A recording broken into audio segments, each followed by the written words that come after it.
கர்த்தர் எங்களோடு கூட பேசும்படி நாங்கள் செபிக்கிறோம். கிருபையுள்ள கரத்தில் எங்களை தாழ்த்துகிறோம். எங்கள் ஆண்டவர் இயேசு கிறிஸ்துவின் நாமத்தில் பிதாவே, அல்லேலூயா. 1 சாமுவேலின் புஸ்தகம் 17ஆம் அதிகாரம் 50வது வசனம். நிமித்தமாக தாவீது ஒரு கவனினாலும் ஒரு கல்லினாலும் பெலிஸ்தனை மேற்கொண்டு அவனை மடங்கடித்து அவனை கொன்று போட்டான். தாவீதின் கையில் பட்டயம் இல்லாதிருந்தது. வசனத்தை வாசிக்கும் பொழுது ஒரு மிகப்பெரிய சம்பவம் முடிந்து ஒரு வெற்றி, ஒரு சக்சஸ், இதை குறித்து அங்கே சொல்லப்பட்டிருக்கிறது. தாவீது எப்படி ஜெயிச்சாரு அப்படிங்கிறதுக்கான ஒரு ரிசல்ட் அந்த இடத்துல என்ன இருக்குதுன்னு சொன்னால் ஒரு முடிவை குறித்து அங்கே சொல்லப்படுகிறது. தாவீது ஒரு கல்லினாலும் ஒரு கவனினாலும் அவரை ஜெயித்து போட்டான். எப்பவுமே பார்த்தீங்கன்னா எந்த ஒரு விஷயத்துக்குமே ஒரு சக்ஸஸ்க்கு பின்னாடி ஒரு பெரிய ப்ராசஸ் இருக்கும். ஒரு பெரிய ப்ராசஸ்னால் ஒரு பெரிய வேலைகள் இருக்கும். அதையெல்லாம் செஞ்சு முடிச்சு தான் சக்ஸஸ் இருக்கும். பொதுவாக பார்த்தீங்கன்னா நீங்கள் இந்த கிரிக்கெட்லலாம் பார்த்துருப்பீங்க, இந்தியா வேர்ல்டு கப் ஜெயித்தது அப்படின்னு தான் சொல்லுவாங்க. ஆனால் ஜெயிச்சதுக்கு பின்னாடி அது ஏற்கனவே ஒரு 7-8 மேட்ச் விளையாடி இருக்கும், பல நாடுகளை ஜெயிச்சிருக்கோம், அதில் ஒரு சிலதில் தோற்றுருக்கோம், திருப்பி விளையாடி இருப்பாங்க, அதில் அவங்க 50 ஓவர் விளையாடுவாங்க, கஷ்டப்படுவாங்க, எல்லாம் செஞ்சு தான் கடைசியாக ஒரு கப் அவங்க கைக்கு வந்துச்சு. ஆனால் எதை ரெஜிஸ்டர் பண்ணுவாங்க அப்படின்னு கேட்டிங்கன்னு சொன்னால் 2025 வேர்ல்டு கப் சாம்பியன் அப்படின்ற அதை தான் கொண்டு ரெஜிஸ்டர் பண்ணுவாங்க, அவ்வளோதான். அதுக்கு முன்னாடி அது கடந்து வந்த ப்ராசஸ்ன்னு ஒன்று இருக்கு இல்லையா, அது பொதுவாகவே நினைவு கூறப்படாது. ஆனால் அது ரொம்ப முக்கியம். அந்த ப்ராசஸ் தான் இந்த வெற்றிக்கான ஒரு காரணமாக இருக்கிறது. பல நேரத்தில் நாம் ஆண்டவரிடத்தில் ஒரு வெற்றியை எதிர்பார்க்கிறோம். எல்லாருமே அப்படி தான் நினைக்கிறோம். ஒரு சக்ஸஸ், ஒரு ஜெயமுள்ள வாழ்க்கை, கர்த்தர் நமக்கு ஒரு காரியத்தை செய்யணும் அப்படின்னு நினைக்கிறோம். ஆனால் அந்த வெற்றி வரும்பொழுது நான் எப்பவும் சொல்வேன், ஒரு சாட்சியை நீங்கள் கேட்பீர்கள். அந்த சாட்சியை கேட்கும் பொழுது கர்த்தர் எங்களுக்கு இப்படி ஒரு ஆசீர்வாதத்தை கொடுத்தார். ஒரு 10 வருஷம் குழந்தை இல்லாத ஒரு அம்மா ஒரு சாட்சி கொடுக்குறாங்க. அந்த வருஷம் குழந்தை கொடுத்துருக்கிறாரு.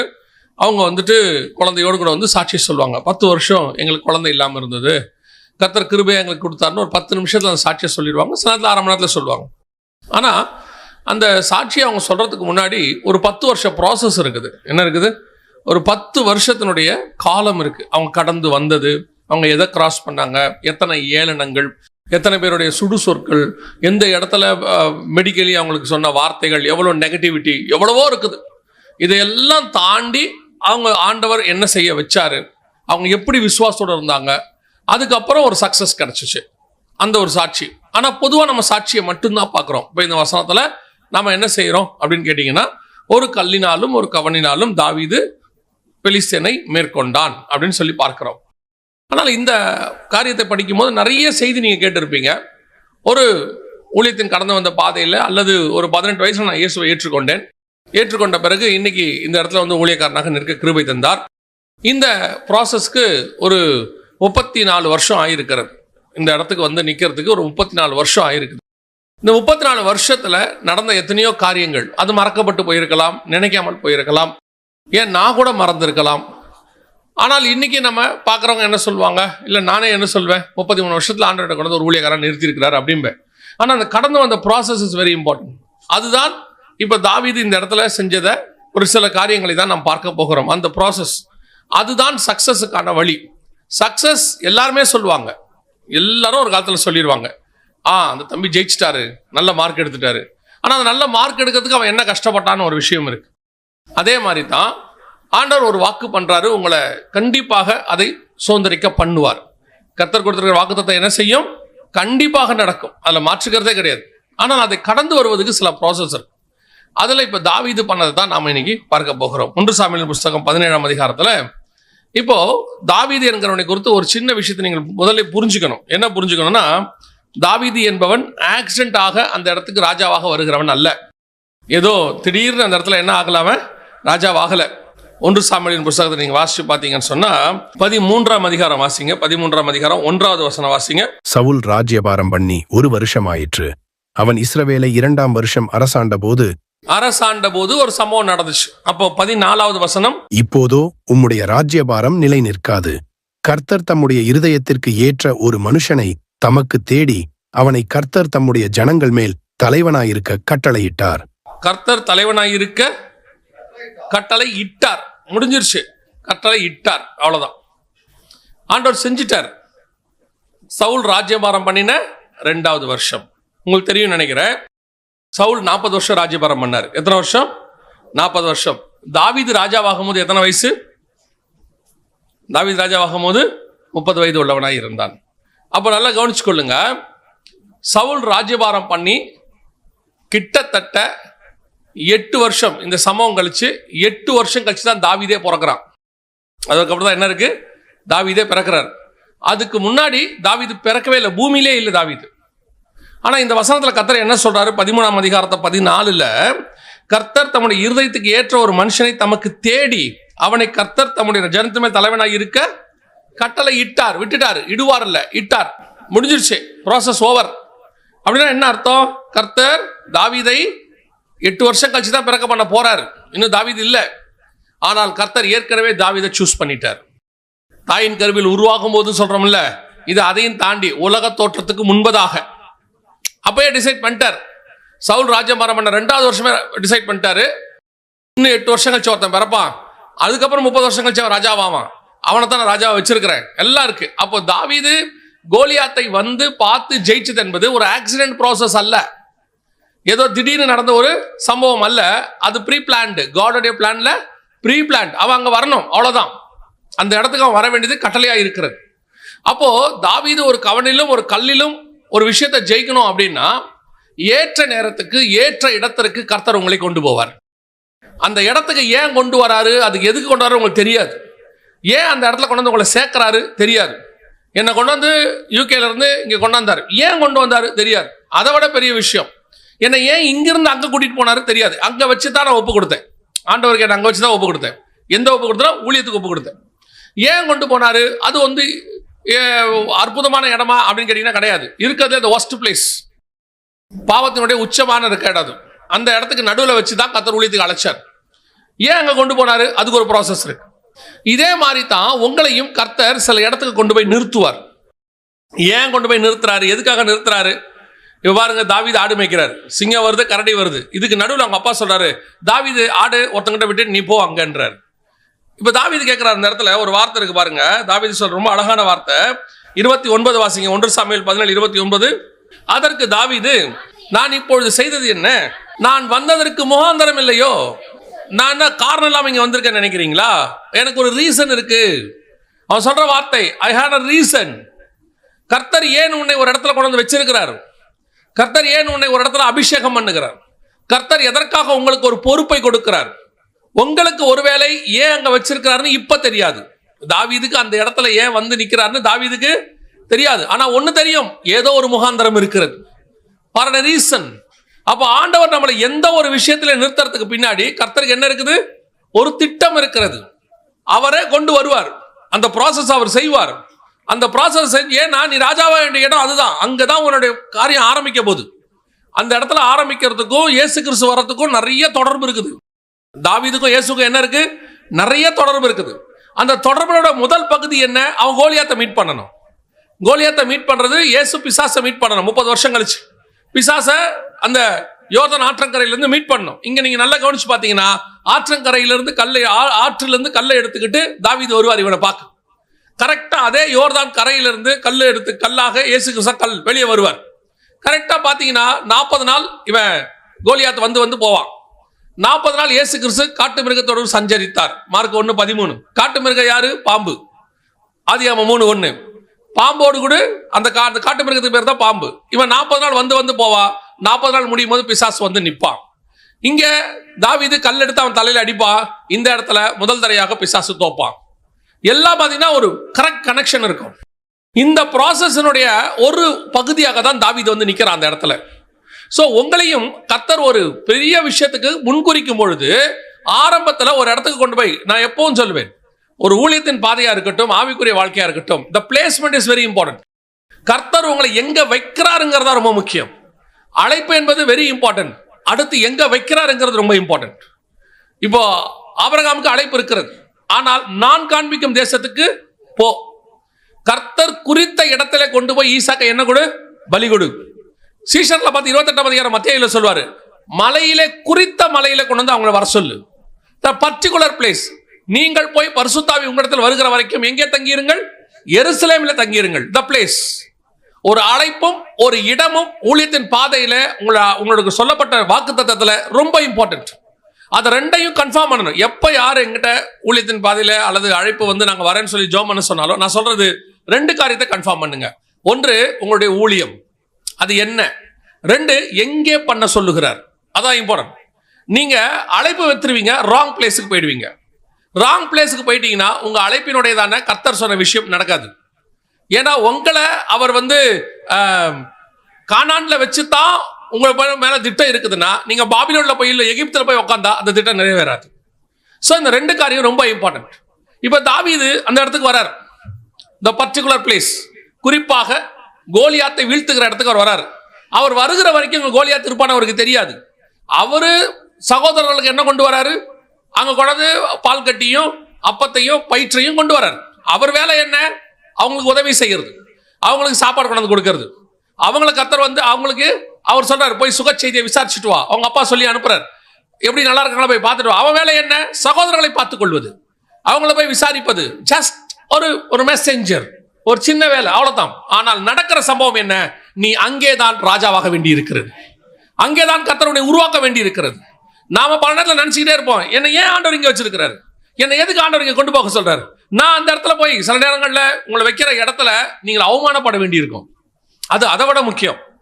இதுதான் முதல் பாயிண்ட் நீங்க பார்க்க வேண்டியது. இப்ப வாசிங்க, இவன் ஒரு கல்லிலான ஒரு கவனிலான கோலியாத்தை ஜெயிச்சிட்டான்னு வாசிச்சிட்டோம். அவன் சந்திச்ச முதல் பிரச்சனை என்ன, வாசிங்க 28வது வசனம் வாசிங்க. 1 சாமுவேல் 17:28. அந்த மனுஷரோடே அவன் பேசிக் கொண்டிருக்கிறதை அவன் மூத்த சகோதரனாகிய எலியாப் கேட்டபோது அவன் தாவீதின் மேல் கோபங்கொண்டு, நீ இங்கே வந்தது என்ன? வனாந்தரத்திலுள்ள அந்த கொஞ்ச ஆடுகளை நீ யார் வசத்தில் விட்டாய்? யுத்தத்தை பார்க்கல்லவா வந்தாய்? உன் துணிகரத்தையும் உன் இருதயத்தின் அகங்காரத்தையும் நான் அறிவேன் என்றான். இதுல ஏதாவது தாவீது செஞ்சானா? யுத்தத்தை பார்க்கணும்னு ஆசைப்பட்டானா? இல்ல. அவன் இருதயத்தில் அகங்காரம் இருக்கா? ஏதாவது துணிகரம் இருக்கா? அவன் என்ன செய்யறான், அவங்க அப்பா சொன்ன வேலைக்கு கீழ்ப்படிஞ்சு செய்யறான், அவ்வளவுதான். அவன் சொன்னது என்ன, அவங்க அப்பாவுடைய வேலையை, அவங்க அப்பா சொன்ன வேலைக்கு கீழ்ப்படிஞ்சு அந்த வேலையை செய்யறான்.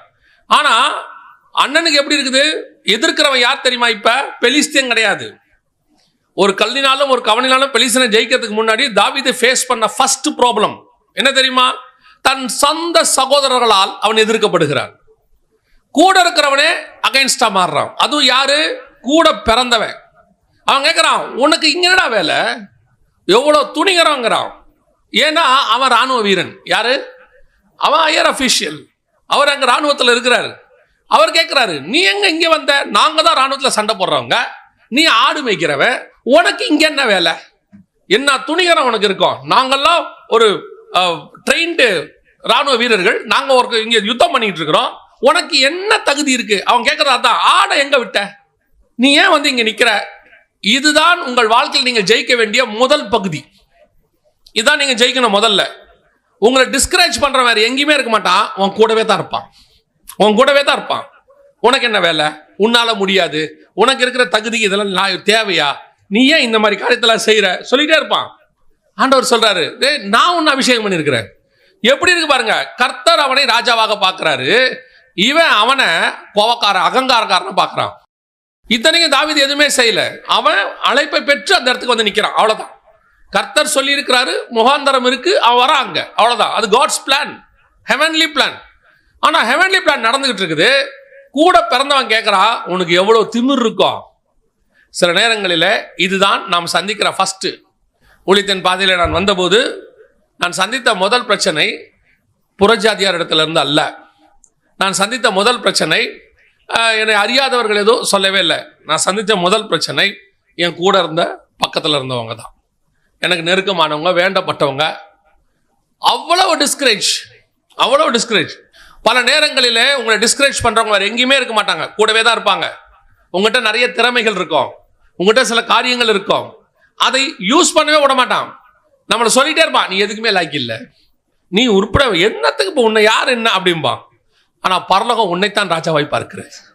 எனக்கு ரொம்ப ஆச்சரியமா இருக்கும். மத்தேயு சுவிசேஷத்துல 1ஆம் அதிகாரத்தை அந்த ஜீனியாலஜின்னு சொல்லுவாங்க, அதாவது அந்த யாருக்கு யார் பிறந்தார் என்ற வம்ச வரலாறு எழுதியிருப்பாங்க. அந்த வம்ச வரலாறு எழுதும் போது ஆவியானவர் எவ்வளவு அழகா எழுதியிருப்பாரு பாருங்களேன். 1ஆம் அதிகாரம் 6ஆம் வசனம் வாசிங்க. ஈசாய் தாவீது ராஜாவை பெற்றான். தாவீது பிறக்கும்போது ராஜாவா பிறந்தான்? இல்ல, தாவீது ராஜாவை பெற்றான். தொடர்ந்து வாசிங்க. தாவீது ராஜா உரியாவின் மனைவியாய் இருந்தவளிடத்தில் சாலமோனை பெற்றான். சாலமன் பிறக்கும்போது ராஜாவா இல்லையா? ராஜா. அவன் அரண்மனையில் தான் பிறக்கிறான். தாவீதுக்கு பையனா அவன் யாரா இருக்கணும்? இளவரசன், அடுத்த ராஜா தானே. அடுத்து சாலமன் யாரை பெற்றான்? சாலமோன் ரெகொபெயாமை பெற்றான். ரெகொபெயாம் பிறக்கும்போது யார் தான்? ரெகொபெயாம் அபியாவை பெற்றான். அபியா பிறக்கும்போது யார் தான்? ஆனா ஒருத்தனுக்கு ராஜான்னு இருக்காது, ஒரு வயலுக்கு ராஜான்னு இருக்காது. ஆனா தாவீது பிறக்கும்போது ராஜாவே கிடையாது, அவர் ஆடு மேய்க்கிறவர். ஆனா வசனம் என்ன சொல்லுது? தாவீது ராஜாவை பெற்றான். அப்படின்னா என்ன அர்த்தம்? பிறக்கும் போதே கர்த்தருடைய பார்வையில தாவீது ராஜாவாக இருக்கிற. ஆனா பிறக்கிறது ஆட்டுக்குட்டி இடத்துல, மேய்ப்பன் இடத்துல, அல்லது ஒரு ஈசாய் வீட்டுல. ஆனா ஹெவன் உன்னை பார்க்கும்போது எப்படி பார்க்குதுன்னா, பிறக்கும் பொழுதே அது உங்களையும் என்னையும் என்னவா பார்க்குதுங்கிறது முக்கியம். மனுஷன் என்னவா பார்க்கிறாரு? தச்சனின் மகன், மரியாளின் மைந்தன், இப்படி பார்க்கலாம். ஆனா பரலோகம் எப்படி பார்க்குது? ரட்சகர் பிறந்திருக்கிறார். எல்லாரும் ஈசாயின் மகன், மெய்ப்பன் பிறந்திருக்கிறான் இப்படி சொல்லுவாங்க. ஆனால் பரலோகம் எப்படி பார்க்குது? தாவீது ராஜாவை பெற்றான். அப்ப நீங்களும் நானும் பிறக்கும் பொழுதே ஒரு ஹெவன்லி பிளானோடு கூட பிறந்திருக்கிறோம். பரலோகம் ஒரு திட்டத்தோடு தான் உங்களை கொண்டாந்து இருக்குது.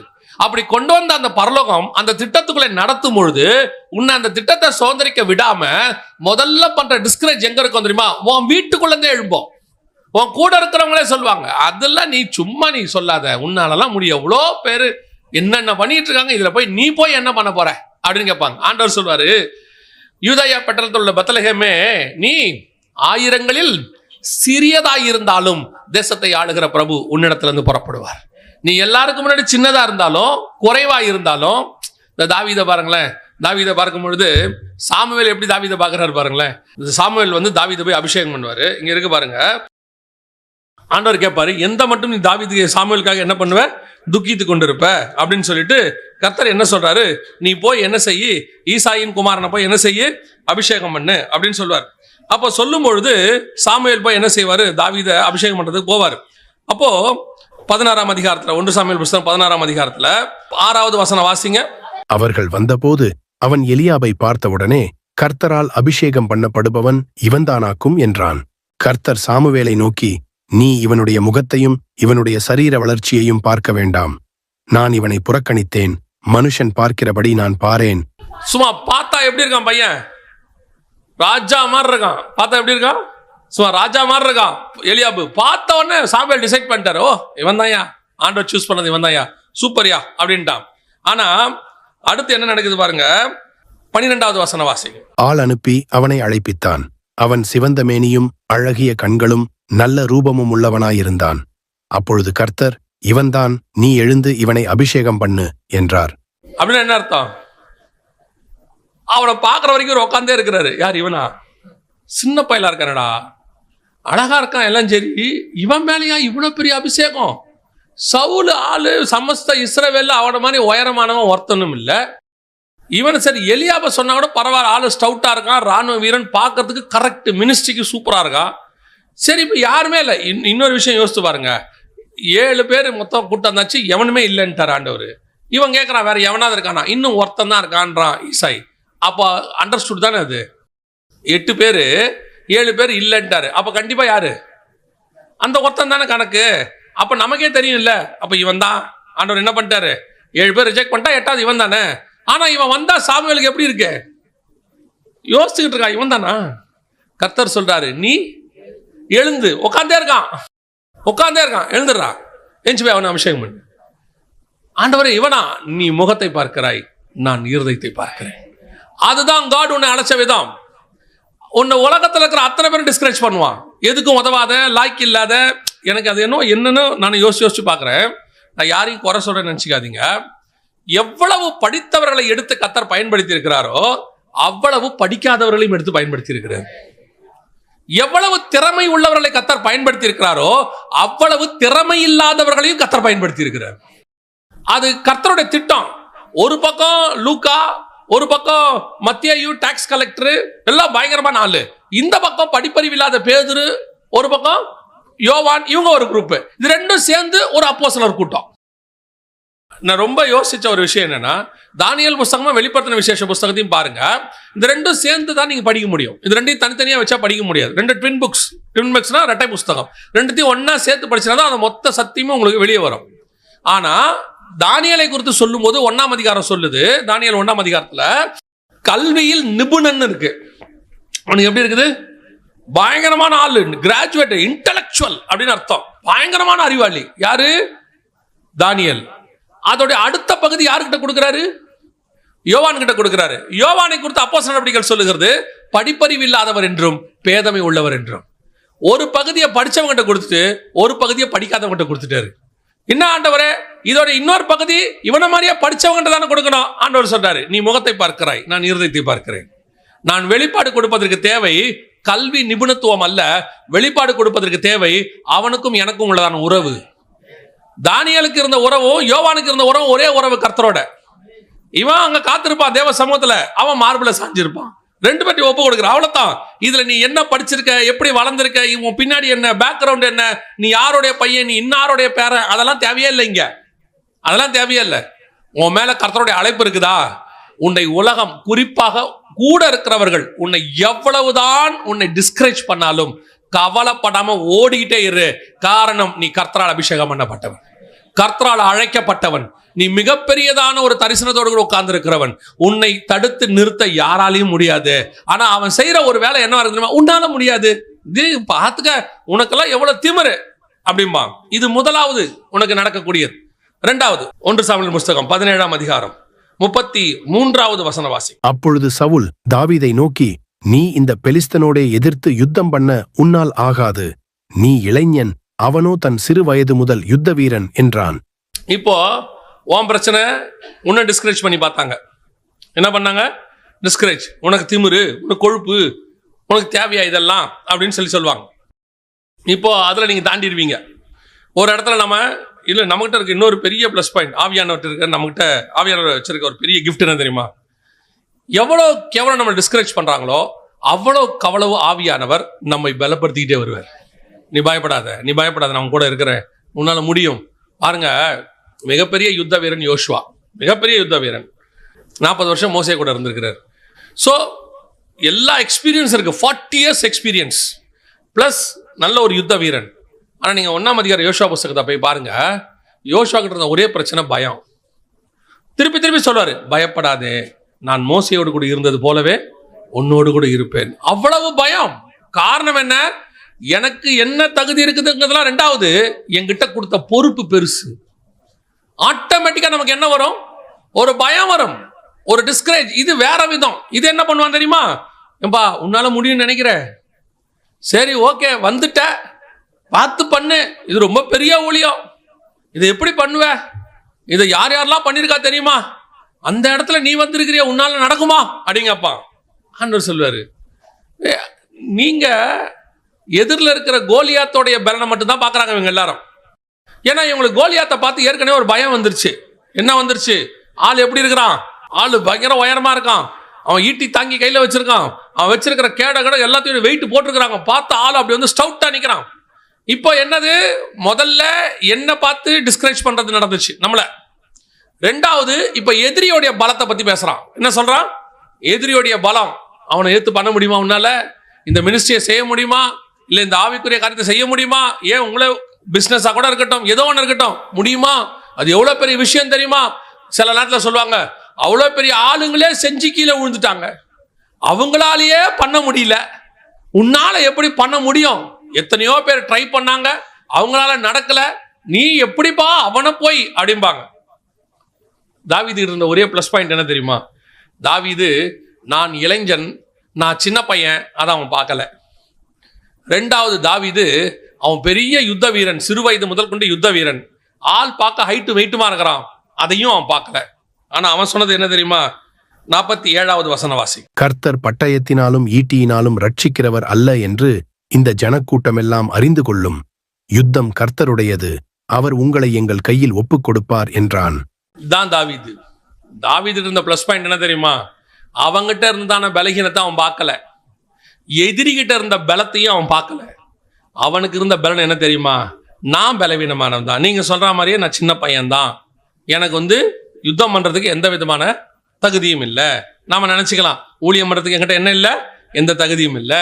ஒரு குடும்பத்தை நடத்துறதுக்கு சிலர் சொல்லுவாங்க தெரியுமா, இந்த அம்மா அப்பா கிட்ட ஒரு பெரிய பிரச்சனை இருக்கும். என்னன்னு கேட்டீங்கன்னா, இந்த 20-21 வயசு ஆன உடனே பொண்ணுக்கு இல்லை பையனுக்கு ஒரு 25-26 வயசு ஆன உடனே, ஐயோ பிள்ளைங்க பெரிய பிள்ளைகள் ஆகிப்போச்சு, வயசாகி போச்சு, கல்யாணம் பண்ணணும்பாங்க. கல்யாணம் பண்ணி கொடுத்த உடனே மாமியார் அடுத்து என்ன சொல்லும் தெரியுமா, அதுங்களே சின்ன சிறுசுங்க, அதுங்களுக்கு ஒன்றும் தெரியாதும்பாங்க.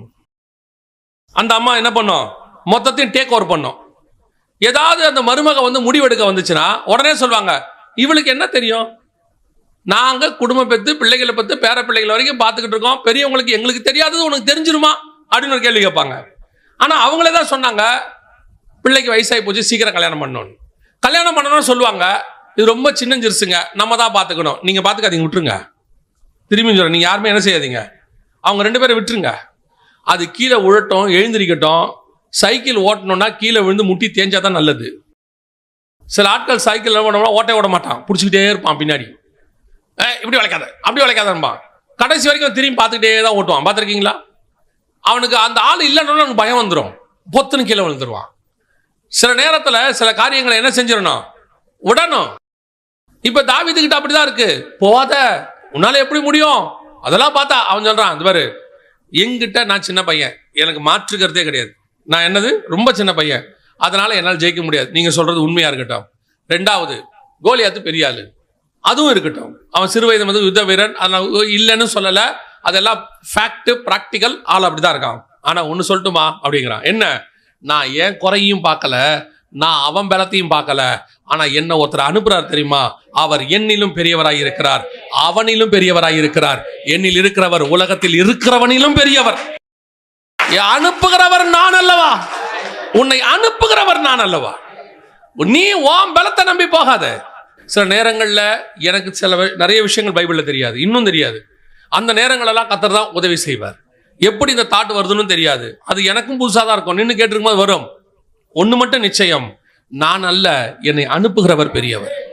அதே தேவன் தான் உங்களுக்கும் சொல்லுகிறார், உங்ககிட்ட இருக்கிற குறைய பார்க்கவே பார்க்காத, எனக்கு அது வராது இது வராது பேச வராது, எனக்கு எந்த டேலண்ட்டும் இல்லை. இன்னொன்று இருக்கு, டேலண்ட் இருந்தாலும் பார்க்காத, ஒன்றும் பிரச்சனை இல்லை, நமக்கு இப்படி இதை வச்சு பொழப்பு நடத்திடலாம், ஓடிடலாம், பாடுவேன், நல்லா பாடுவோம், கீபோர்டு வாசிக்க தெரியும், அப்படியே வருஷம் கிருஷம் பண்ணி போயிடலாம், நீ தொலைஞ்ச. ஒன்று மட்டும் நல்லா தெரிஞ்சுக்கணும், என் கையில் இருக்குது ஒரு கல்லும் கவனம், இதை வச்சுக்கிட்டு தான் நான் ஓட்ட போறேன். இதை வச்சுக்கிட்டு எப்படி தாவீது ஓட்டுவேன், இதை வச்சுக்கிட்டு ஓட்ட முடியாது. ஆனா இதை வச்சுக்கிட்டு என்னை அனுப்புற ஒருத்தர் இருக்கிறாரு, அவர் ஓட்டுவார். அவருக்கு தெரியும் இதை வச்சுக்கிட்டு என்ன செய்யணும்னு தெரியும். ஏப்பா அவன் கத்தி ஈட்டி கீட்டி, இப்படி யோசித்து பாருங்களேன், அவன் அப்படி வரான், கத்தி ஈட்டி கீட்டி எல்லாம் எடுத்துட்டு வரான். தாவீது இப்படி சுத்திக்கிட்டே போறாரு, கயிறு சுத்திட்டு. தூரத்துல இருந்து பாக்குறவன் என்ன சொல்லுவான், கோலியாத்தை விட்டுருங்க. அவன் கேட்கறான், நாயாடா நான் கேட்கறான், அதை விட்டுருங்க. தூரத்துல இருந்து பாக்குறவன் என்ன சொல்லுவான், இவ்வளோ பெரிய சேனையும் அமைதியா பொறுமையா நிக்குது, ஆனானப்பட்ட சவுலே போய் மறைஞ்சு உக்காந்துட்டான், ஒளிஞ்சு ஓடிட்டான், பயந்துக்கிட்டு வெளியே வராம இருக்கிறான். சமஸ்த இஸ்ரவேல்லே அவன் தான் உயரம், அவனே பயந்து போய் நிக்கிறான். இது பாரு, ஒரு வாண்டு ஒன்று நடுவில் போய் நிக்குது பாரு. சில நேரத்தில் பார்த்தீங்கன்னு சொன்னா, இந்த பெரிய பெரிய சிங்கம்லாம் இருக்கும்ல, அதுக்கு முன்னாடி போய் இந்த நாய் குலைச்சிட்டு நிற்கும் பார்த்துறீங்களா, அந்த சிங்கத்துக்கு எப்படி இருக்கும் தெரியுமா, செம டென்ஷனாக இருக்கும். ஆனால் ஒரு மனுஷனுக்கு இல்லாத தைரியம் அந்த நாய்க்கு இருக்குதா இல்லையா? இப்போ நம்ம ப்ராக்டிக்கலாக யோசிப்போம், நாய்க்கு என்னங்க தெரியும், சிங்கம் அடிச்சா என்ன ஆகும், அது அடிச்சா என்ன ஆகுன்றதுலாம் 2வது. அதுக்கு ஒரு தைரியம் இருக்குல்ல, அந்த தைரியம் தான் உனக்கு எனக்கு வேணும். தன் சுய தைரியத்தில் நாய் போய் இப்படி நிற்குமானால், சர்வ வல்லமை உள்ளவர் என்னோடு கூட இருக்கிறார், அவர் என்னை அனுப்புகிறார், நான் தைரியமா போறேன். என் கையில் இருக்குது கல்லா இருந்தா என்ன, என் கையில் இருக்குது ஒரு கவனா இருந்தா என்ன, எனக்கு ஒரு சின்ன டேலண்டா இருந்தா என்ன, இல்லை எனக்கு எதுவுமே இல்லாட்டியும் தான் என்ன. ஒரு பிரசங்கியா இருந்தார் வெளிநாட்டில், அவருக்கு பிரசங்கம் பண்ண வராது. கர்த்தர் சொல்லிட்டாரு, நீ போய் சுவிசேஷம் சொல்லு, நான் உன்னை எடுத்து பயன்படுத்துவேன். அவர் மனைவி நல்ல பிரசங்கம் பண்ணுவாங்க, ஆனால் இவருக்கு பிரசங்கமே வராது. உங்களுக்கு தெரியுமா, அவர் என்ன பண்ணுவாருன்னா, பிரசங்கத்தை மொத்தத்தையும் எழுதுவார், மொத்த பிரசங்கத்தையும் எழுதுவார், மைக்கில் வச்சு படிப்பார். பிரசங்கம் பண்ண மாட்டார், எழுதுனதை வச்சு படிப்பார். அவர் படிக்க படிக்க ஜனங்க அழுது ஒப்பு கொடுப்பாங்க. எப்படி நடக்கும்னே தெரியாது. சில பிரசங்கியார் ஏற்ற தாழ்வை ஏற்றி இறக்கி சவுண்டை போட்டு முழக்கி 300 அல்லேலூயா சொல்லி 3000 ஸ்தோத்திரம் சொல்லி எல்லாம் பண்ணி நடக்காத ஒரு விஷயம் அந்த மனுஷன் 30 நிமிஷம் தான் பேசுவார். எழுதி வைப்பார், இங்கிலீஷ்ல தான் எழுதுவார், எல்லாம் எழுதி வச்சுதான் படிப்பாரு. படிச்சு முடிச்சு ஜோம் பண்ணுவான் பாரு, கிட்டத்தட்ட 2000 பேர் ஒப்பு கொடுப்பான், 1000 பேர் ஒப்பு கொடுப்பான், அழுது ஒப்பு கொடுப்பான். இப்ப இதுல எங்க இருக்கு சொல்லுங்க? இதுல என்ன இருக்கு? எழுதி கொண்டாந்து படிக்கும் போது பிரசங்கமா அது ஒரு பேச்சு போட்டி மாதிரி பார்த்து படிக்கிறது. ஆனால் அதற்கு நடுவில் கிரியை செய்கிறவர் ஒருத்தர் இருக்கிறார். அதனால்தான் நான் எப்பவும் சொல்வேன், யாருடைய பிரசங்கத்திலையும் எவ்வளவு டீப் இருக்கு, என்ன தாட் இருக்குங்கிறதுலாம் ரெண்டாவது, அதுல ஆவியானவர் இருக்கிறாராங்கிறதா முதல்ல. நீங்க பயங்கர டீப்பா தியானிச்சு கொண்டு வந்து பண்ணி அந்த இடத்துல ஆவியானவர் கூட இல்லைன்னு வச்சுக்கோங்க, அது ஒண்ணுமே இல்லாம போயிடும். நம்ம நினைச்சிட்டு போவோம், இன்னைக்கு செம்ம தாட்டு கொடுத்துருக்காரு ஆண்டவர், ரொம்ப டீப்பா இருக்கு, கொண்டு போய் நின்னா அப்படி ஜனங்க மத்தியில ஒரு பெரிய அலை உண்டாகும்னு. அவன் பாத்தீங்கன்னா அப்படியே உட்காந்து பார்த்துட்டே இருப்பான். ஐயா என்ன பேசுறாருன்னு புரியலையே, ரொம்ப டீப்பா இருக்கு. நாங்க பைபிள் ஸ்டடி எடுப்போம். நான் ஒரு விஷயத்தை மட்டும் நல்லா கத்துக்கிட்டேன். என்ன கத்துக்கிட்டேன்னா, நீங்க என்ன தியானிச்சாலும் புரிய வைக்கிறவர் பரிசுத்த ஆவியானவர் தான். அவர் புரிய வச்சா தான் அவனுக்கு புரியும். இல்லைன்னா புரியலன்னு வச்சுக்கோங்க, உங்க பிரசங்கம் வேஸ்ட். நீங்க பிரசங்கம் பண்ணி என்ன பிரயோஜனம்? எதுக்கு பண்ணணும்? வந்தவனுக்கு புரியணும், அவன் மனம் திரும்பணும், மாறணும், அடுத்த கட்டத்துக்கு போகணும். அது அவனுக்கு புரியலன்னா அந்த பிரசங்கத்தோட பிரயோஜனம் என்ன? அப்போ இதுக்கு நடுவில் கிரியை செய்கிறவர் யாருன்னு கேட்டீங்கன்னா உங்களோடு இருக்கிற ஆவியானவர். இதைத்தான் தாவீது புரிஞ்சுக்கிட்டான். நீ நிந்தித்த இஸ்ரவேலின் தேவனாகிய சேனைகளின் கர்த்தருடைய நாமத்தில் நான் வருகிறேன், அதுல நான் வரேன். இல்ல நீ உங்கள்கிட்ட கல் இருக்கு, ஆமா என்கிட்ட கல்லு தான் இருக்கு. இல்ல இதை வச்சு என்ன பண்ணுவேன்? எனக்கு ஒன்னே ஒண்ணு தெரியும், கல்லை சுத்தி அடிக்க தெரியும், நான் அடிச்சுக்கிறேன். இல்ல நாங்க வில்லுலாம் விடுவோம், நீ விட்டுக்க. நாங்க ஈட்டி எறிவோம், எரிஞ்சுக்க. அப்புறம் என்ன பண்ணுவேன்? நான் கல் அடிப்பேன். முடிவு சக்சஸ் எங்க பக்கம் தான் இருக்கும். அவ்வளவுதான். இப்ப ரெண்டாவது உங்களுக்கு என்ன பிரச்சனை இருக்கும் தெரியுமா? உங்ககிட்ட இருக்கிற நெகட்டிவிட்டியை பேசுவாங்க, எதிரிகிட்ட இருக்க பலத்தை பத்தி பேசுவாங்க, ஆகாதுன்னு சொல்லுவாங்க, நடக்காதுன்னு சொல்லுவாங்க, உன்னால முடியாதும்பாங்க. நீ தைரியமா ஃபேஸ் பண்ணு. ஆண்டவருடைய நாமத்தை கொண்டு நான் உனக்கு சொல்லுகிறேன், கர்த்தர் அழைத்தவனை ஒரு நாளும் கர்த்தர் கைவிட்டதில்லை. பேதுருவை இறங்கி நடக்க சொல்வார், அவன் நடப்பான், தண்ணியில மூழ்குவான், ஆனா தூக்கிடுவாரு. நடக்க வைப்பாரு, முடியல மூழ்கிறவன் தூக்கிடுவார். ஆக மொத்தத்துல உன்னை மூழ்கி சாகடிக்க மட்டும் மாட்டவே மாட்டார். அப்படிப்பட்ட தேவன் இருக்கும்போது நீ ஏன் பயப்படணும்? இறங்கி நடந்துட வேண்டியதான். எதிரி என்ன வேணா இருந்துட்டு போட்டோம், நிக்கிறவன் யார வேணா இருக்கட்டும்.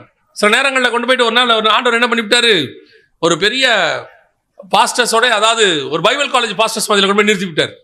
எல்லாம் பார்த்தீங்கன்னா சும்மா பைபிள் ஸ்காலர்ஸ் அப்படி உட்காந்துருக்குறாங்க. அந்த பிரசங்கத்தை எல்லாம் பண்ணி முடிச்சாச்சு. அவங்க கிட்ட நிக்கிறதுக்கு முதல்ல நமக்கு தகுதி கிடையாது. அவங்களாம் பிடெக் எம்டெக்லாம் முடிச்சு பயங்கரமான ஸ்காலர்ஸ். அவங்க மத்தியில் போய் நிற்கவே நமக்கு இல்லை.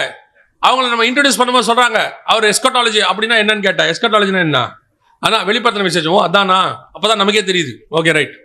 கொண்டு போய் நிறுத்திட்டாங்க, பிரசங்கம் பண்ணி முடிச்சாச்சு. ஆனா ஒண்ணு மட்டும் நான் எப்பவும் சொல்லுவேன், ஆண்டவரே எனக்கு ஒன்றும் தெரியாது, அங்க என்ன பேச போறோம் தெரியாது. நம்ம கிட்ட இருக்க பிரசங்கம் ஒரே பிரசங்கம் தான், இயேசு கிறிஸ்து வருகிறார், அவ்வளவுதான். அதை எங்க எப்படி பிரசன்ட் பண்ணணும்னு ஆவியானவருக்கு தான் தெரியும். முடிஞ்ச உடனே அங்கிருந்து அவங்க உலகத்தில் உள்ள இந்த பைபிள் காலேஜஸ்க்கெல்லாம் போவாங்க, போய் பிரசங்கம் பண்ணுவாங்க, கெஸ்ட் ஸ்பீக்கர், கெஸ்ட் டீச்சர் மாதிரி. அவங்க சொன்னாங்க முடிச்சுட்டு வந்த உடனே, பிரதர் உங்க டீச்சிங் ஸ்கில் நல்லா இருக்கு, நீங்க நல்லா டீச் பண்றீங்கன்னாங்க. அப்பதான் தெரியும் நம்ம டீச்சர்லாம் வேற பண்றோம் அப்படின்னு. நமக்கு எப்பவும் பிரசங்கம் தான், அவ்வளவுதான். நமக்கு தெரிஞ்சது அவ்வளவுதான், நம்ம டீச்சர்லாம் கிடையாது. நமக்கு தெரிஞ்சது பிரசங்கம், அப்புறம் தான் தெரியும் நம்ம பண்ற டீச்சிங்னு. எதுக்கு சொல்றேன்? நம்ம கிட்ட இருக்கிறது கவன்கள் தான், அதை பயன்படுத்துகிறவர் ஒருத்தர் உட்கார்ந்து இருக்கிறார் மேல. அல்லேலூயா. அவர் யூஸ் பண்ணுவாரு, நீ தைரியமா அடிச்சுக்கிட்டே இரு. ஆளை பார்த்து கல்ல மாத்தாத. ஓ ஒருவேளை இவருக்கு கல்லு பத்தாது, இவருக்கு கத்தி வேணுமா, அதெல்லாம் இல்ல. நம்ம கிட்ட என்ன இருக்கு? கல்ல விட்டுட்டே இருக்கு. கல்ல ஒரு நாள் வரும், கர்த்தர் உன்னை பட்டயத்தை எடுக்க சொல்வார், அன்னைக்கு பட்டயத்தை எடு. அதனால வெறும் கல்லோடைய வாழ்க்கை ஓட்டணும் அர்த்தம் இல்லை. இந்த வசனம் என்ன சொல்லுது பாருங்க, 1 சாமுவேல் புஸ்தகம் 17ஆம் அதிகாரம் 50வது வசனம் வாசிங்க பாப்போம். இவ்விதமாக தாவீது ஒரு கவணினாலும் ஒரு கல்லினாலும் பெலிஸ்தனை மேற்கொண்டு அவனை மடங்கடித்து அவனை கொன்று போட்டான். தாவீதின் கையில் பட்டயம் இல்லாதிருந்தது. இப்ப என்ன இல்ல? பட்டயம் இல்ல. இது அடுத்த பாயிண்ட். என்ன பாயிண்ட் தெரியுமா? எங்கிட்ட ஒரு கல் இருந்துச்சு, கர்த்தர் யூஸ் பண்ண சொன்னாரு, அவன் விழுந்துட்டான். ஆனால் இன்னும் கோலியாத் முழுவதுமாக வீழ்த்தப்படவில்லை. நல்லா கவனிச்சுக்கோங்க, கோலியாத் இன்னும் முழுவதுமாக. இது எப்ப நடக்கும் தெரியுமா? இதை செஞ்ச உடனே 51வது வசனம் வாசிங்க. ஆகையால் தாவீது பெலிஸ்தன் அண்டையில் ஓடி அவன் மேல் நின்று அவன் பட்டயத்தை எடுத்து அதை அதன் உரையிலிருந்து உருவி அவனை கொன்று அதனாலே அவன் தலையை வெட்டி போட்டான். அப்பொழுது தங்கள் வீரன் செத்துப்போனான் என்று பெலிஸ்தர் கண்டு ஓடி போனார்கள். தலை தனியா வந்தாதான் வெற்றி முழுசாச்சுன்னு அர்த்தம். இப்போ வெற்றி ஸ்டார்ட் ஆயிருக்குது, கீழே விழுந்துட்டான். ஆனா தலை என்ன ஆகணும்? தனியாகணும். தலை தனியாகிறதுக்கு கல்லு பத்தாது. தலை தனியாகிறதுக்கு என்ன செய்யாது? கல்லு பத்தாது. கல்லு வீழ்த்தறதுக்கு தான் பத்தம். ஆனா வெற்றி முழுமை பெற வேண்டுமானால் உனக்கு என்ன தேவைப்படுகிறது? பட்டயம் தேவைப்படுகிறது. பட்டயம் இல்லாமல் வெற்றி முழுமை பெறாது. இப்பவும் சொல்றேன், கடைசியாக நான் சொல்லிட்டு முடிக்கிறேங்க. நீங்க எப்பவுமே ஊழியத்தின் பாதையா இருக்கட்டும், எந்த ஒரு காரியமா இருக்கட்டும், நீங்க ஸ்டார்ட் பண்ணும்போது உங்ககிட்ட இருக்கிறது குறைவாக இருக்கும். ஒரு கிருபை ஆண்டவர் ஏதோ ஒன்று கொடுத்துருப்பாரு, அதோட ஓடுவீங்க. ஆனால் நீங்கள் அதோடு மட்டுமே ஓடிக்கொண்டு இருக்கக்கூடாது. இது போதும் அப்படின்னு இருக்கக்கூடாது. எதுல உங்களை கர்த்தர் கொண்டு போறாரோ அதுல நீங்க அடுத்த கட்டத்துக்கு போறதுக்கு நீங்கள் முயற்சி செய்யணும். அடுத்த கட்டத்தை விரும்பணும். இப்போ ஒரு உதாரணத்துக்கு சொல்றேன். தாவீது ஒரு கல் எடுத்து கோலியாத்தை அடிச்சிட்டாரு. கோலியாத்து விழுந்துட்டாரு. இன்னும் தாவீது எத்தனை கல் இருக்குது மிச்சம்? 4 கல் இருக்குது. இப்ப தாவீது சொல்லலாம், நோ ப்ராப்ளம்பா, இனி 4 கல் இருக்கு, இனி எவன் வந்தாலும் கல்லுல அடிக்கிறோம். எவன் வந்தாலும் என்ன பண்றோம்? கல்லுல அடிக்கிறோம். ஆண்டவர் சொல்றாரு, எத்தனை வருஷம் தான் கல்லுலயே ஓட்டிட்டு இருப்ப? சில ஆட்கள்ட்ட இந்த ப்ராப்ளம் இருக்கு. என்ன தெரியுமா? ஊழியத்துல அவங்களுக்கு ஒரு கிருபை இருக்கும், ஏதோ ஒண்ணு கொடுத்தா ஆண்டவர் கூட்டிட்டு வருவார். ஆனால் கூட்டிட்டு வந்தவர் அந்த கிருபையை அதே லாஸ்ட் வரைக்கும் நீ அதை வச்சுக்கிட்டே ஓட்டணும்னு விரும்ப மாட்டாரு. உன்னை அடுத்த கட்டத்துக்கு கொண்டு போக விரும்புவார். இன்னும் நீ அதுல என்ன ஆகணும்? அதுல உள்ளதை உன்னை டெவலப் பண்ணணும், உட்கார்ந்து படிக்கணும். இப்போ பேதுருவும் யோவானும் படிப்பறிவு இல்லாதவர்கள், கரெக்ட் தானே? அப்படித்தானே இருக்கு, பேதமை உள்ளவர்கள். ஆனா அவங்க கடைசி வரைக்கும் படிக்காதவங்களாவே இல்ல. அதுக்கப்புறம் நிருபங்கள் எழுதுற அளவுக்கு அவங்க பெரிய ஆளா மாறிட்டாங்க, படிப்புக்குள்ள வந்துட்டாங்க, அடுத்த கட்டத்துக்கு வராங்க. இதுதான் ஊழியத்தில் நம்ம செய்ய வேண்டிய அடுத்தது. சில ஆட்கள் பாத்தீங்கன்னு சொன்னா ஏதோ ஒன்றை கர்த்தர் யூஸ் பண்ண ஆரம்பிச்சிட்டா போதும், இதை வச்சுக்கிட்டே வாழ்நாள் முழுக்க ஓட்டிடலாம் அப்படின்னு நினைப்பாங்க. ஓட முடியாது, அந்த கல்லை வச்சுட்டு ஓட முடியாது.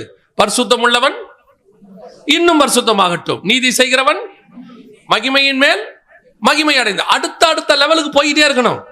கல்லுல வீழ்த்துறது ஒரு காலம், பட்டயத்தை எடுத்து வெட்டுவது ஒரு காலம். அப்போ பட்டயத்தை எடுக்கிறதுக்கு நீ உன்னை என்ன பண்ணணும்? டெவலப் பண்ணணும், எடுத்து ஓடணும், அதுக்கு அடுத்த கட்டத்துக்கு போகணும். ஒரு குரூப் இருக்கு, ஒரு லெவலுக்கு வந்த பிறகு சோம்பேறி ஆயிடும்.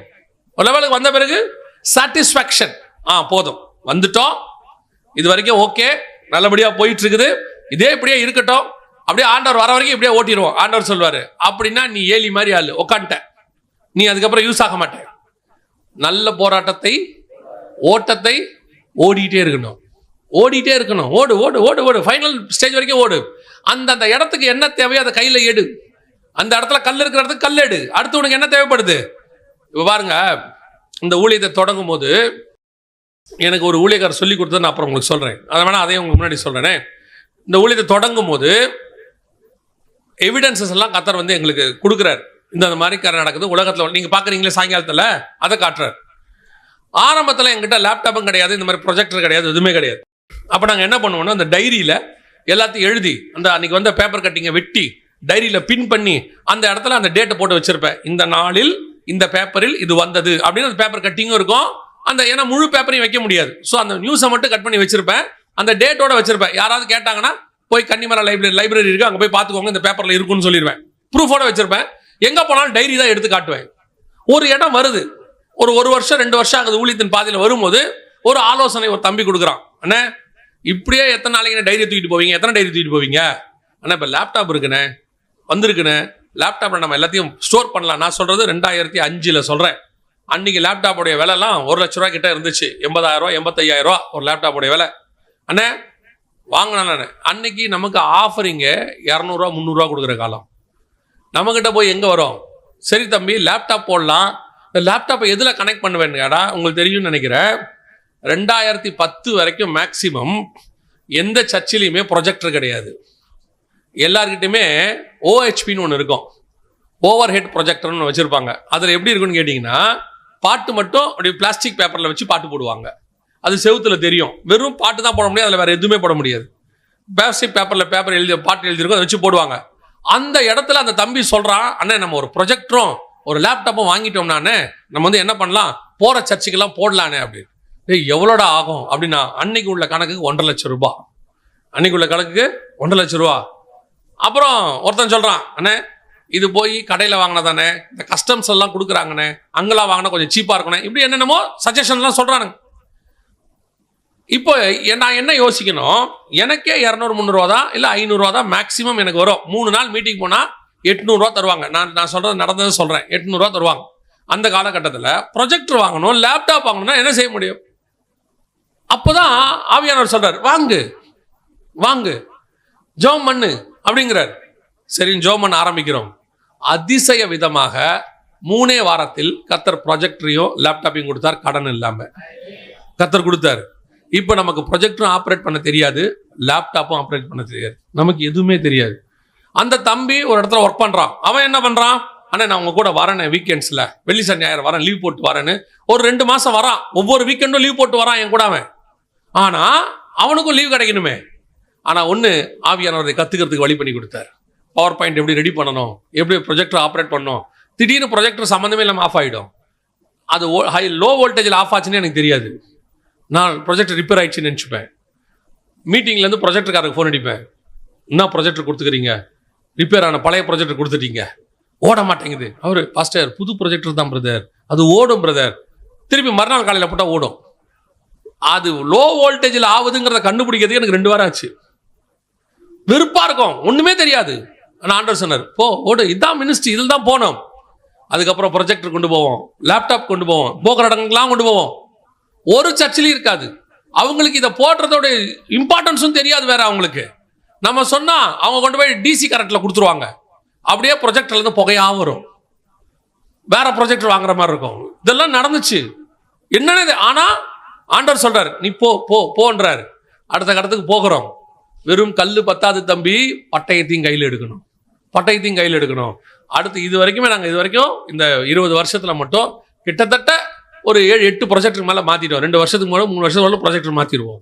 நானே மாற்றிடுவேன். அது பழசானாலும் உடனே மாற்றி கொடுத்துருவேன். அதில் வந்து ஏன்னா ஊழியத்துக்கு போகிற இடத்துல ரிப்பேர் ஆகிடக்கூடாதுன்றதுனால.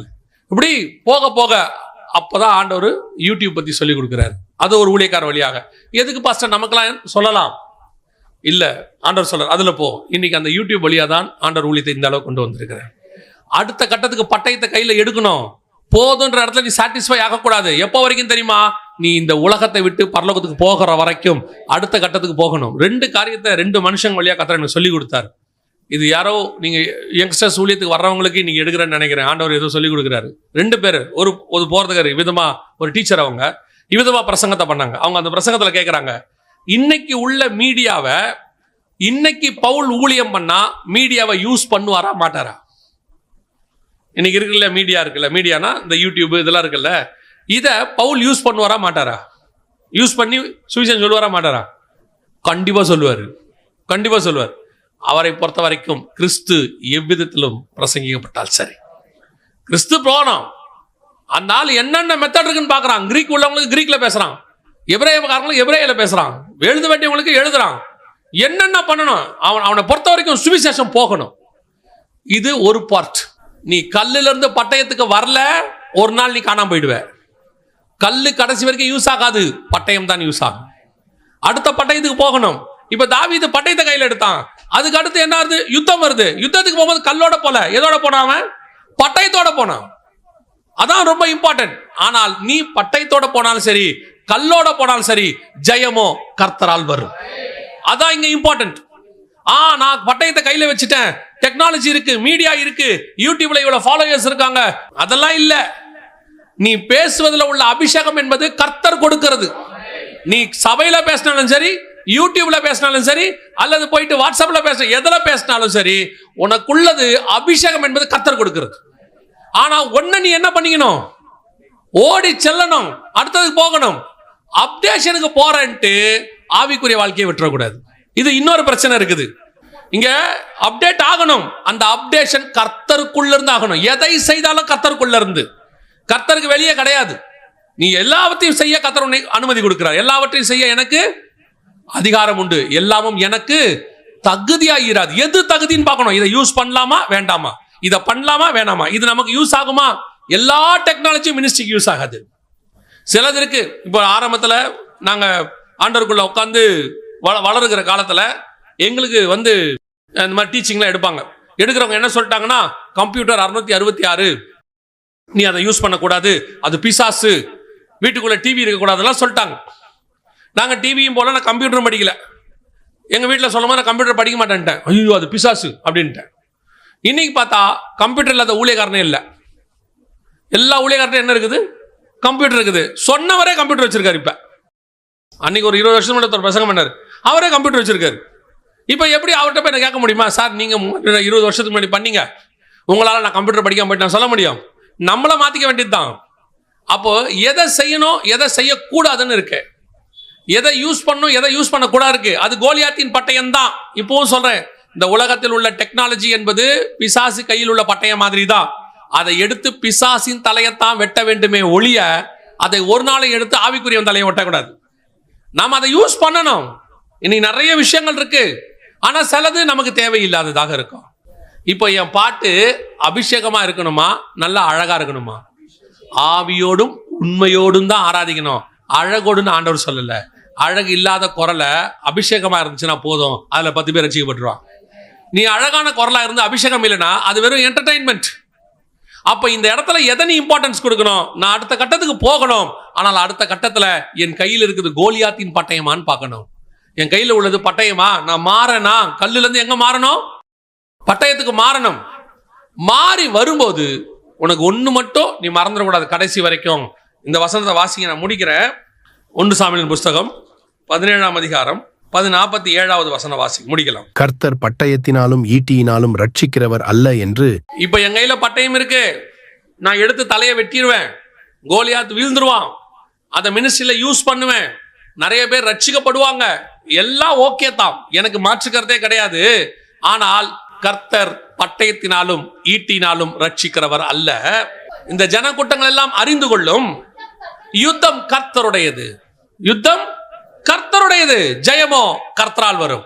இந்த வசனத்தை நல்ல மனசுல வச்சுக்கொள்ளுங்க. குதிரை யுத்த நாளுக்கு ஆயத்தப்படும். நீங்க செய்ய வேண்டிய ஆயத்தத்தை என்ன செய்யணும்? அப்டேட் பண்ணணும், படிக்கணும், அடுத்த கட்டத்துக்கு தேவையானது உட்கார்ந்து பைபிள் வாசிக்கணும், அதுக்கு தேவையான காரியங்களை படிக்கணும். கர்த்தர் பார்த்துக் கொள்வார்னு பைபிளே வாசிக்காம போய் நிக்க கூடாது புல்பீட்ல. ஆவியானவர் பேசுவாருன்ட்டு, அதுக்கு பாருங்களேன், பேசுகிறவர் உங்களுக்குள்ள உள்ள ஆவியானவர் தான் பைபிளை படிக்காம போய் இருக்கக்கூடாது. பேதுரு ஏஞ்சி நிக்கிறாரு, நிக்கும் போது பாருங்க, பழைய ஏற்பாட்டையும் புதிய ஏற்பாட்டையும் கம்பேர் பண்ணி பேசுறாரு.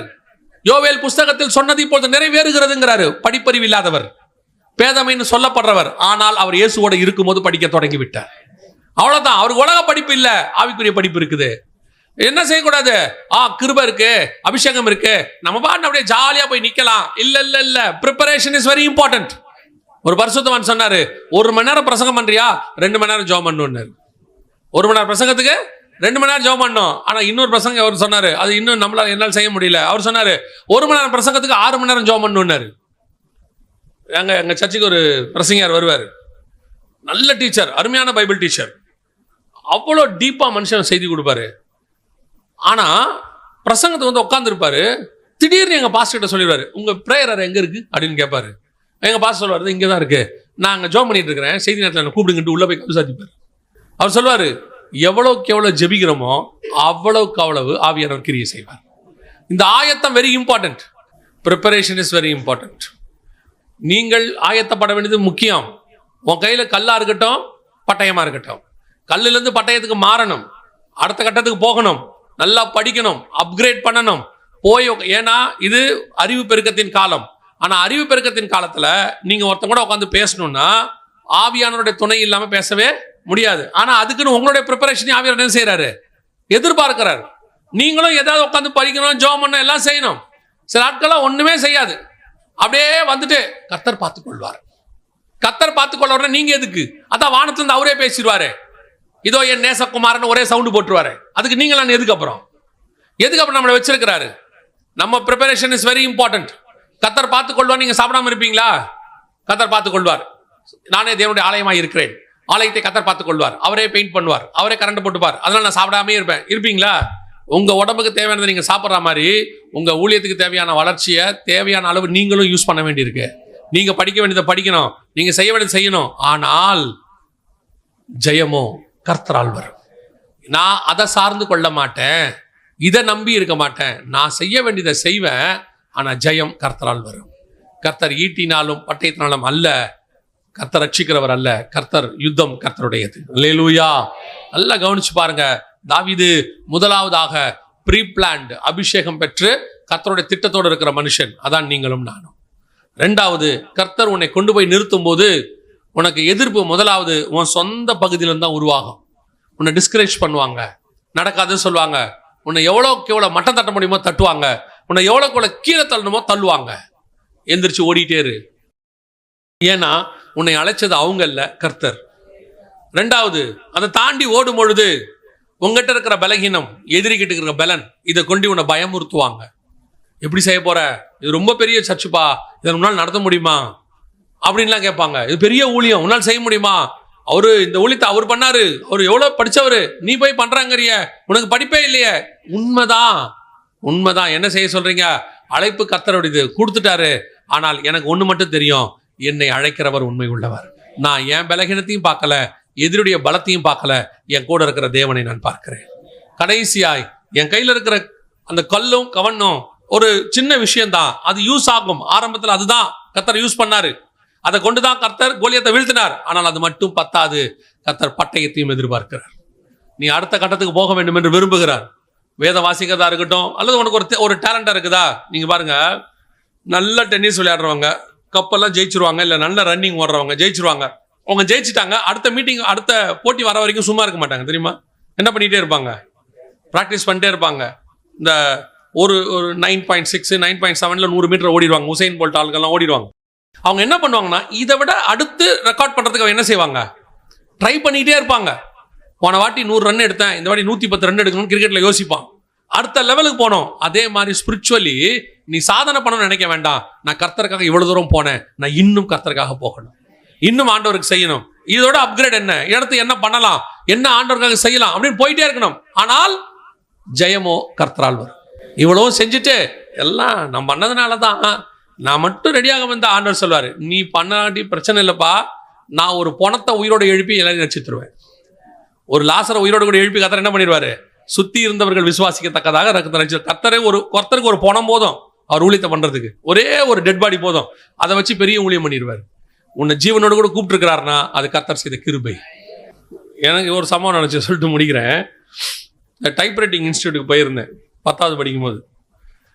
நமக்கு 10 நிமிஷத்துல 300 வார்த்தை டைப் பண்ணணும், அதான் கணக்கு.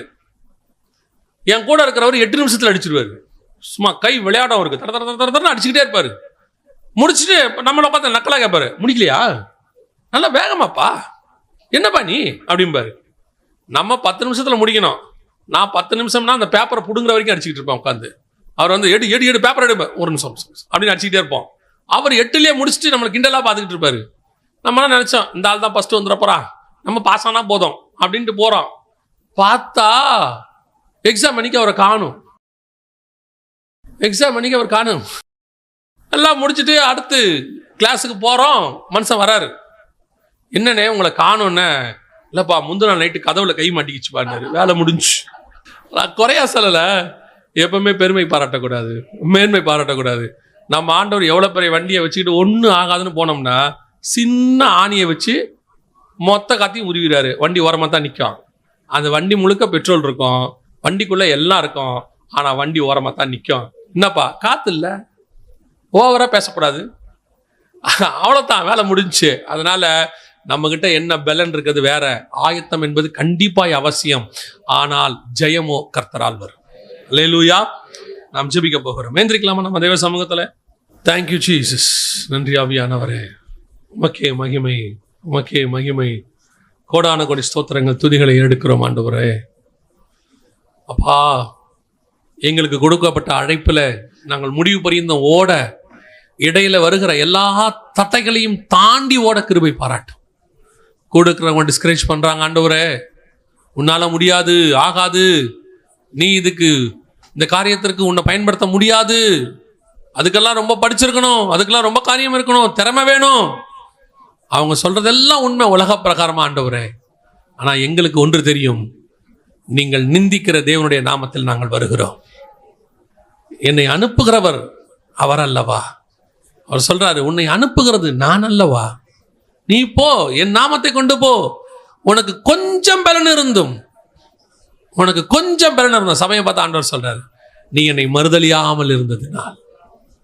அதான் தேவன் உனக்கு எனக்கு வச்சிருக்கிறது. 2வது, உன் பலகீனத்தையும் எதிரியுடைய பலத்தையும் சொல்லி உன்னை பயமுறுத்துவாங்க.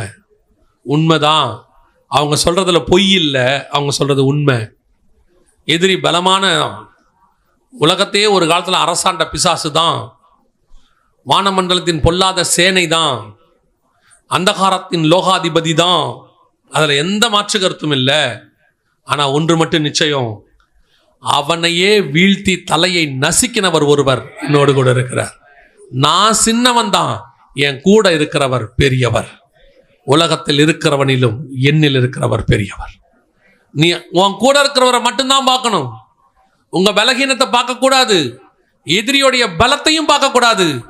உன்னு கூட இருக்கிறவருடைய பலத்தை பார்க்கணும். அவர் பலமானவர். கடைசியாய் உன் கையில் இருக்கிறது கூழாங்கல்லா இருந்தால் அடுத்து நீ பட்டயத்தை எடுக்கணும். அப்பதான் உன் வெற்றி உறுதி ஆகும். வெறும் ஆரம்பத்தில் சொல்ற சாட்சியோடைய உன் வாழ்க்கை ஓடாது. ஆரம்பத்தில் சொன்ன அதே செய்தியோட உன் வாழ்க்கை ஓடாது. இன்னும் ஆவிக்குரிய வாழ்க்கையில வளரணும், இன்னும் சத்தியத்துல வளரணும், இன்னும் மகத்துவமான காரியங்களை கேட்கணும். மோசே பாருங்க, முச்செடியிலேயே ஒரு மகிமையை பார்த்துட்டாரு. அப்புறம் மலைக்கு மேல மேகத்துக்குள்ள போயிட்டாரு. ஆனாலும் ஒரு திருப்தி அடையல. திருப்பி கேட்கிறாரு 34ஆம் அதிகாரத்துல, நான் உன்னுடைய மகிமையை பார்க்க வேண்டும் ஆண்டவரே. பார்த்துக்கிட்டே இருக்கணும். கடைசியா கேட்கிறாரு, ஆண்டவரே நான் போய் அந்த நல்ல தேசத்தை பார்க்க வேண்டும் ஆண்டவரே. அவருக்கு திருப்தி ஆகவே இல்லை. இன்னும் இன்னும் இன்னும் கர்த்தருக்குள்ள ஆவிக்குள்ள வளரணும் வளரணும் வளரணும். அதுதான் கர்த்தர் நம்ம கிட்ட எதிர்பார்க்கிறது. வெறும் கூழாங்கல்லோட திருப்தி ஆயிராதீங்க. பட்டயத்தை கையில் எடுக்கணும். அதுக்கு நிகர் இல்லை. பட்டயத்தை கையில் எடுக்கணும். ஒப்பு கொடுப்போமா தேவ சமூகத்துல? ஒருவேளை உன்னை பலவீனப்படுத்தி இருந்தா, உன்னை டிஸ்கரேஜ் பண்ணி இருந்தா, உன்னை மட்டம் தட்டி இருந்தா, உன்னால முடியாதுன்னு சொல்லி இருந்தா, இன்னைக்கு ஆண்டவர்கிட்ட ஒப்பு கொடு. ஆமா ஆண்டவரை, என்னால முடியாது. ஆமா ஆண்டவரை, நான் ஒண்ணும் இல்லாதவன் தான். ஆனால் நீர் என்னை அழைத்ததுக்கு ஒரு முகாந்தரம் இல்லையோ. எனக்கு முன்னாடி இருக்கிறவங்க எல்லாம் ஜெயின்ஸ் தான். எனக்கு முன்னாடி இருக்கிறவங்க எல்லாம் பயங்கர எக்ஸ்பீரியன்ஸ் தான். எனக்கு முன்னாடி உள்ளவங்க எல்லாம் வல்லமை வாய்ந்தவங்க தான். ஆனா எனக்கு ஒண்ணு தெரியும் ஆண்டவரே, நான் குறை உள்ளவன். ஆனா என்னோட இருக்கிற நீர் பலம் உள்ளவர். ஒப்பு கொடுப்போமா? நல்ல தகப்பனே, சர்வ வல்லமை உள்ள எங்கள் ஆண்டவரே, எங்களை எடுத்து பயன்படுத்துவதற்கு என்னென்ன காரியங்கள் தேவையோ எல்லாவற்றையும் அருளி செய்கிறவரே, ஒருவன் ஞானத்தில் குறைவுள்ளவராய் இருந்தால் யாவருக்கும் சம்பூர்ணமாய் கொடுக்கிற இடத்துல கேட்க கடவன் என்று சொல்லப்பட்டபடி ஆண்டவரே, எங்களை இந்த ஊழியத்தின் பாதையிலும் ஆவிக்குரிய வாழ்க்கையிலும் எதுக்கு அழைச்சிங்களோ அந்த அழைப்புல முடிவு பரியந்தம் ஓட கிருபை பாராட்டு. அப்பா, நாங்கள் திருப்தி அடையாதபடி இன்னும் மகிமையின் மேல் மகிமை அடைய, இன்னும் ஆண்டவரே பரிசுத்தத்தின் மேல் பரிசுத்தம் அடைய கர்த்தர் கிருபை பாராட்டும், வழிநடத்தும். இந்த வார்த்தைகள் ஒவ்வொருத்தருக்குள்ளும் கிரியை செய்வதாக எங்கள் ஆண்டவர் இயேசு கிறிஸ்துவின் நாமத்தில் பிதாவே.